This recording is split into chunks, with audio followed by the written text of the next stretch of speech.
ரத்தன் பண்டட் நியமனம் வாபஸ் பெறப்பட்டிருக்கிறது. முதலமைச்சர் விஜயின் சிறப்பு அதிகாரியாக ரத்தன் பண்டட் நியமிக்கப்பட்ட உத்தரவை திரும்ப பெற்றது தமிழ்நாடு அரசு.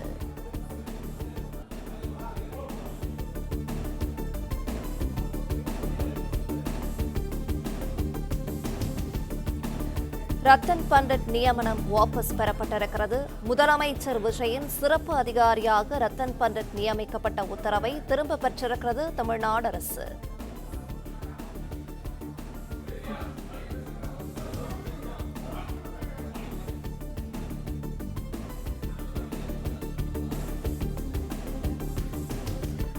முதலமைச்சர் விஜயின் சிறப்பு அதிகாரியாக ரத்தன் பண்டட் நியமிக்கப்பட்ட உத்தரவை திரும்ப பெற்றிருக்கிறது தமிழ்நாடு அரசு. விஜயின் ஆஸ்தான ஜோதிடருக்கு அரசில் பொறுப்பு அளிக்கப்பட்டதாக எதிர்க்கட்சிகள் கடுமையாக விமர்சித்த நிலையில் உத்தரவு வாபஸ் பெறப்பட்டிருக்கிறது. கூடுதல் விவரங்களை செய்தியாளர் சரவணன் வழங்கிட கேட்கலாம். சரவணன், முதலமைச்சர் விஜயின் சிறப்பு அதிகாரியாக ரத்தன் பண்டட் நியமிக்கப்பட்ட உத்தரவை திரும்ப பெற்றிருக்கிறது தமிழ்நாடு அரசு. இதன் விரிவான விவரங்கள். விஜய் தலைமையிலான தாவேக அரசு அமைந்தவுடன் நிறைய அதிகாரிகளை மாற்றி வருகிறார்கள். நேற்று தினம் கூட IAS அதிகாரிகள்லாம் மாற்றப்பட்டார்கள். அதே போல முதலமைச்சருக்கு தனி செயலாளர்கள் என்று இதுவரை 3 பேர் நியமிக்கப்பட்டிருக்கிறார்கள். இந்த நிலையில அவருக்கு முதலமைச்சருடைய அரசியல் பிரிவு சிறப்பு அதிகாரி என்று ஒருவரை நியமனம் செய்தார்கள். அவர் ரதன் பண்டிட் என்ற ஒரு நபர். அவருக்கு ஏற்கனவே அவர் கட்சியை தொடர்ந்து தாவேகா தலைவராக இயங்கி வந்த பொழுது இந்த ரதன் பண்டிட் என்பவர் தொடர்ந்து அவருக்கு ஒரு ஆலோசகராக இருந்திருக்கிறார். அதே வேளையில் அவர் ஒரு ஜோதிடராகவும் வெளியில் அறியப்படுகிறது. இந்த நிலையில தாவேகா அரசு பொறுப்பேற்ற பிறகு இவருக்கு இந்த முதலமைச்சரினுடைய அரசியல் பிரிவு சிறப்பு அதிகாரி என்ற ஒரு பொறுப்பை வழங்கி அதற்காக ஒரு நியமனம் செய்து அதற்கான உத்தரவு பிறப்பிக்கப்பட்டது. இது பல்வேறு தரப்பிலிருந்து அரசியல் ரீதியாக குறிப்பாக தாவேகாவிற்கு ஆதரவளித்த கட்சி தலைவர்களும் கூட அதற்கு எதிர்ப்பு தெரிவித்தார்கள். ஒரு நம்பிக்கை, ஒருவருக்கு ஒரு தனிப்பட்ட நம்பிக்கை என்பது வேறு. அவரை கொண்டு அரசு பதவியில் அமர்த்துவதா என்ற ஒரு கேள்வியை அவர்கள் முன்வைத்தார்கள். இன்றைய தினம் கூட சட்டசபையில இன்று பெரும்பான்மைக்கான வாக்கெடுப்பு நடந்த பொழுதும் கூட அவருக்கு அதில் பேசிய உறுப்பினர்களும் கூட இவற்றை சுட்டிக்காட்டினார்கள். இந்த நிலையில் அந்த உத்தரவை வாபஸ் பெறுவதாக தமிழக அரசு அதற்கான உத்தரவை பிறப்பித்திருக்கிறது. ரதன் பண்டிட் முதலமைச்சரினுடைய அரசியல் பிரிவு அதிகாரியாக சிறப்பு அதிகாரியாக செயல்படுவார் என்ற அந்த உத்தரவை திரும்ப பெறுவதாக தெரிவித்திருக்கிறது தமிழக அரசு.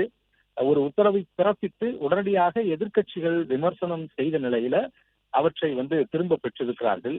இன்றைய தினம் கூட சட்டசபையில எதிர்க்கட்சிகள் பலரும் தொடர்ந்து பல்வேறு கோரிக்கைகளை முன்வைத்தார்கள். அரசின் நடவடிக்கைக்கு சிலர் ஆதரவு தெரிவித்து அதே வேளையில குறிப்பாக இந்த விவகாரத்தை சுட்டிக்காட்டினார்கள். அவருடைய அரசியல் பிரிவு அதிகாரியாக நியமிக்கப்பட்ட ரதன் பண்டிட் குறித்த பல்வேறு யூகங்களின் அடிப்படையில் பல்வேறு கருத்துக்களை அவர்கள் சொன்னார்கள், முன்வைத்தார்கள். அப்பொழுது எதிர்க்கட்சியினர் முன்வைத்திருந்த அந்த உறுப்பினர்கள் பேசிய பொழுது அவர்கள் முன்வைத்திருந்த விஷயங்கள் எல்லாமே ஒரு பக்கம் முதலமைச்சர் குறிப்பெடுத்துக் கொண்டிருந்தார் என்பதையும் இந்த நேரலையில அந்த காட்சிகள்ல பார்த்தோம். இந்த நிலையில் தான் பல்வேறு தரப்பினர், அதாவது இதற்கு எதிர்ப்பு தெரிவித்த அரசியல் கட்சிகள்ல பெரும்பான்மை எண்ணிக்கை என்பது எதிர்ப்பாகத்தான் இருந்திருக்கிறது. ஒரு சிலர் அவர் தொடர்ந்து ஒரு செய்தி தொடர்பாளராக இருந்திருக்கிறார், அவருக்கு வாய்ப்பளித்திருக்கிறார் என்று விடுதலை சிறுத்தைகள் கட்சி தலைவர் திருமாவளவன் கூட நேற்று அவர் தெரிவித்திருந்தார். விஜய் அவரை சந்தித்து விட்டு வந்த பிறகு அவ்வாறு தெரிவித்திருந்தார். அதே வேளையில் அவருடைய ரதன் பண்டிட் நியமனத்திற்கு ஒரு சிறப்பு அதிகாரியாக ஒரு அரசு பொறுப்பு வழங்கப்பட்டதற்கு அதற்கு அவர்கள் கடுமையான விமர்சனங்களை முன்வைத்தார்கள். அதே போன்று CPM, CPI போன்ற இந்த இயக்கங்களும் கூட அவர்களுக்கு ஆதரவு, அரசு அமைவதற்கு ஆதரவளித்தவர்களும் கூட அதற்கு விமர்சனம் செய்திருந்தார்கள். அறிவியல் சார்ந்த நம்பிக்கைகளை தான் ஒரு அரசு ஊக்குவிக்க வேண்டும். இதுபோன்று ஜோதிடத்தை நம்புவது என்பது ஒருவருக்கு தனிப்பட்ட விஷயமாக இருக்கலாம். ஆனால் அது போன்ற ஒருவருக்கு அரசு பதவி கொடுக்கக்கூடாது என்று அந்த விமர்சனம் செய்தார்கள். இந்த நிலையில் தான் இன்றைய தினமும் சட்டசபையில் இது போன்ற ஒரு கருத்துக்கள் முன்வைக்கப்பட்டது. அது இந்த வாக்கெடுப்பு தொடர்பான இந்த உறுதிமொழி, வாக்கெடுப்பு தொடர்பான இந்த தீர்மானத்தை முன்மொழியும் பொழுது அது தொடர்பாக பேசிய உறுப்பினர்கள் ரதன் பண்டிட் நியமன விவகாரம் தொடர்பாகவும் அவர்கள் பல்வேறு கருத்துக்களை முன்வைத்தார்கள். தொடர்ந்து முதலமைச்சர் அந்த கருத்துக்களை தொடர்ந்து அவர் குறிப்பிட்டுக் கொண்டிருந்தார். இந்த நிலையில் தான் இந்த சட்டசபையில இன்று நம்பிக்கை வாக்கெடுப்புல ஒரு 144 என்ற ஒரு அறுதி பெரும்பான்மையை கடந்த ஒரு எண்ணிக்கையை தாவேக அரசு வெற்றி பெற்றிருக்கக்கூடிய நிலையில இந்த உத்தரவை முதற்கட்டமாக இந்த உத்தரவை வாபஸ் பெற்றிருக்கிறார்கள். இது தொடர்பான உத்தரவு நேற்று வந்த பொழுதே கடுமையான விமர்சனங்கள் என்பது சமூக வலைதளங்களிலும் இது தொடர்பாக பல்வேறு தரப்பட்ட கருத்துகள் முன்வைக்கப்பட்டது. ஒருவரை ஆலோசகராக வைத்துக் கொள்வது என்பது தனிப்பட்டியிலே வைத்துக் கொள்ளலாம், ஒருவரை ஆலோசனை பெறலாம். அவருக்கு அரசு பதவியில் பொறுப்பு கொடுப்பதா என்பது தொடர்பாக கேள்விகள் எழுந்தது. இது வெறும் சர்ச்சையை ஏற்படுத்தி இருந்தது. இந்த நியமனத்தை தொடர்ந்து இன்னும் அதிகாரிகள் நிறைய பேர் மாற்றப்பட இருக்கிறார்கள், நிறைய பேர் புதிதாக நியமிக்கப்பட இருக்கிறார்கள். இது போன்ற ஒரு நிலைப்பாட்டை எடுத்தால் அரசிலே வெளியில் இருக்கக்கூடிய ஒரு நபரை எப்படி இது போன்ற ஒரு நபரை நியமிக்க முடியும் என்ற கேள்வி எழுந்த நிலையில்தான் இந்த உத்தரவு வாபஸ் பெறப்பட்டிருக்கிறது. அதே போன்று இன்னும் நிறைய அதிகாரிகள் இன்றைய தினம் மாற்றப்பட இருக்கிறார்கள், புதிதாக நியமனம் செய்யப்பட இருக்கிறார்கள்.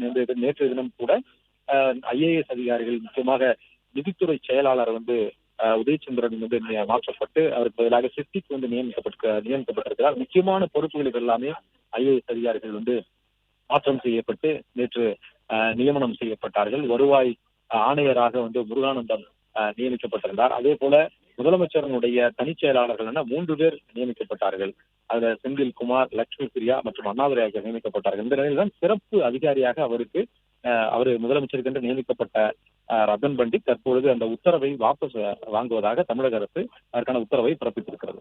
பிளே ஸ்டோர் மற்றும் ஆப் ஸ்டோரில் இருந்து பாலிமர் செயலியை QR கோடு மூலம் பதிவிறக்கம் செய்யுங்கள். செய்திகளை உடனுக்குடன் பெறுங்கள்.